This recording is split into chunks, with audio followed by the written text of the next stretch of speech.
Welcome to Blizzard Fire. We hope this video helps fire up your solution. In this video, I will explain how to play Pokémon Scarlet and Violet DLC on PC.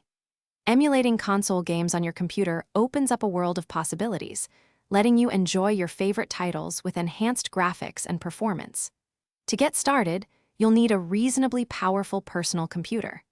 We recommend a modern processor, at least 8 GB of RAM, and a dedicated graphics card for the best experience. This setup ensures smooth gameplay and a stable frame rate.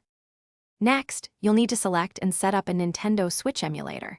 There are several excellent options available, each with its own strengths. Make sure to download the most recent stable version directly from the emulator's official website to ensure compatibility and performance.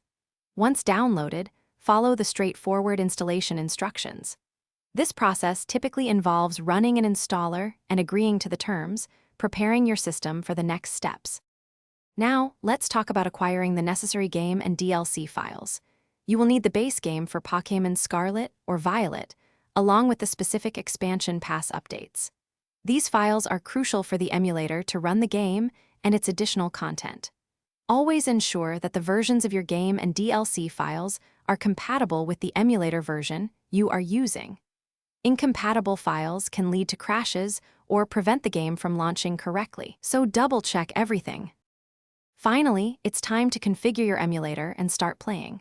Open your emulator and navigate to the settings menu to optimize performance.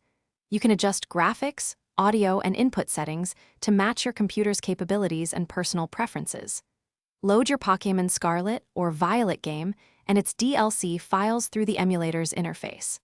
Once loaded, you can customize your controls, perhaps even using a compatible gamepad, for a truly immersive and enjoyable gaming experience. Thanks for watching. If you found this helpful, don't forget to like and subscribe.